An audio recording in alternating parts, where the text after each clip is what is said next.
Good evening. I'm JD Waggy, and I will be reading to you A Story Without a Title by Anton Chekhov.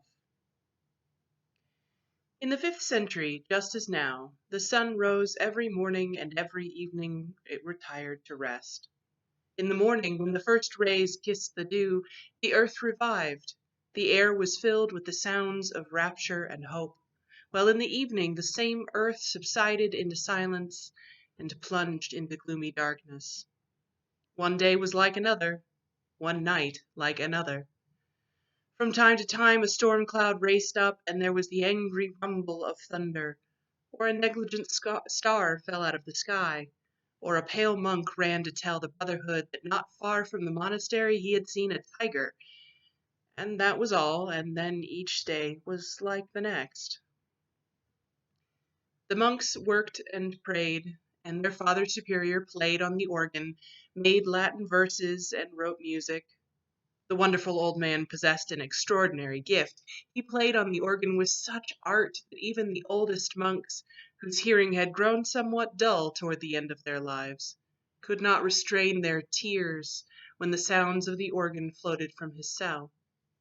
When he spoke of anything, even of the most ordinary things, for instance of the trees, of the wild beasts, or of the sea, they could not listen to him without a smile or tears, and it seemed that the same chords vibrated in his soul as in the organ. If he were moved to anger, or abandoned himself to intense joy, or began speaking of something terrible or grand, then a passionate inspiration took possession of him. Tears came into his flashing eyes, his face flushed, and his voice thundered, and as the monks listened to him, they felt that their souls were spellbound by his inspiration. At such marvelous, splendid moments his power over them was boundless, and if he had bidden his elders fling themselves into the sea, they would all, every one of them, have hastened to carry out his wishes. His music, his voice, his poetry in which he glorified God, the heavens, and the earth were a continual source of joy to the monks. It sometimes happened that though through the monotony of their lives they grew weary of the trees, the flowers, the spring, the autumn, their ears were tired of the sound of the sea, and the song of the birds seemed tedious to them. But the talents of their Father Superior were as necessary to them as their daily bread. Dozens of years passed by, and every day was like every other day. Every night was like every other night. Except the birds and the wild beasts, not one soul approached the monastery. The nearest human habitation was far away, and to reach it from the monastery, or to reach the monastery from it, meant a journey of over 70 miles across the desert. Only men who despised life, who had renounced it, and who came to the monastery as to the grave, ventured to cross the desert. What was the amazement of the monks, therefore, when one night there knocked at their gate a man who turned out to be from the town, and the most ordinary sinner, who loved life. Before saying his prayers and asking for the Father Superior's blessing, this man asked for wine and food. To the question how he had come in from the town into the desert, he answered by a long story of hunting. How he had gone out hunting, had drunk too much, and lost his way, and to the suggestion that he should enter the monastery and save his soul, he replied with a smile, "I'm not a fit companion for you." When he had eaten and drunk, he looked at the monks who were serving him, shook his head reproachfully, and said, "You don't do anything, you monks. You're good for nothing but eating and drinking. Is that the way to save one's soul? Only think, while you sit here in peace, eat and drink and dream of beatitude, your neighbors are perishing and going to hell.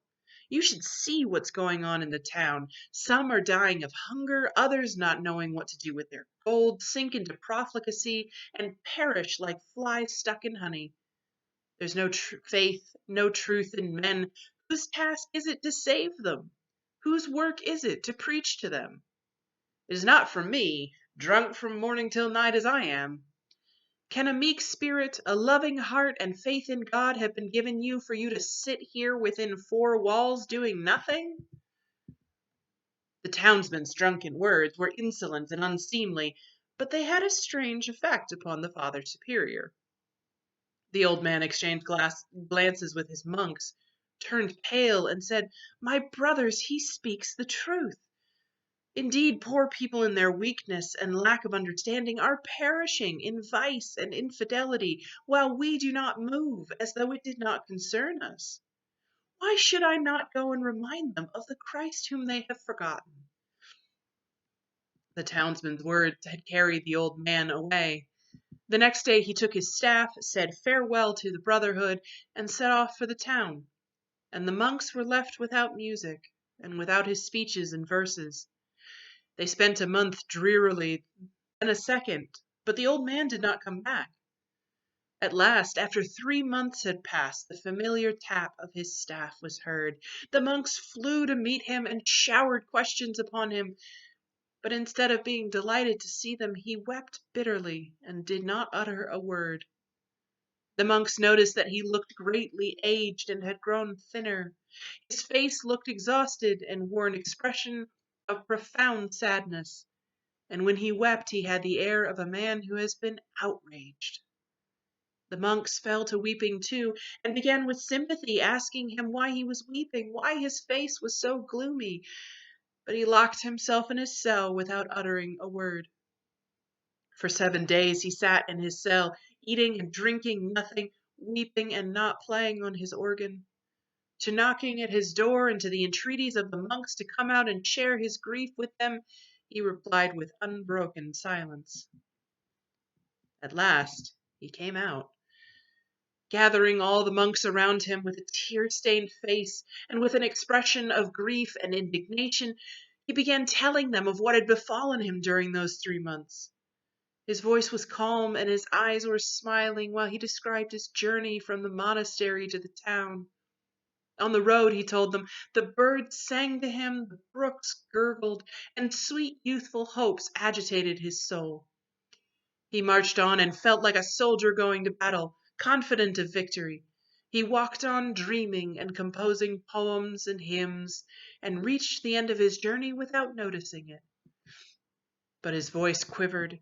His eyes flashed, and he was full of wrath when he came to speak of the town and of the men in it. Never in his life had he seen or even dared to imagine what he met with when he went into the town. Only then, for the first time in his life, in his old age, he saw and understood how powerful was the devil, how fair was evil, and how weak and faint-hearted and worthless were men. By an unhappy chance, the first dwelling he entered was the abode of vice.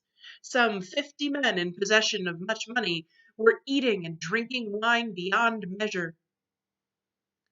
Intoxicated by the wine, they sang songs and boldly uttered terrible, revolting words, such as a God-fearing man could not bring himself to pronounce. Boundlessly free, self-confident, and happy, they feared neither God nor the devil, nor death, but said and did what they liked and went whither their lust led them. And the wine, clear as amber, flecked with sparks of gold, must have been irresistibly sweet and fragrant, for each man who drank it smiled blissfully and wanted to drink more.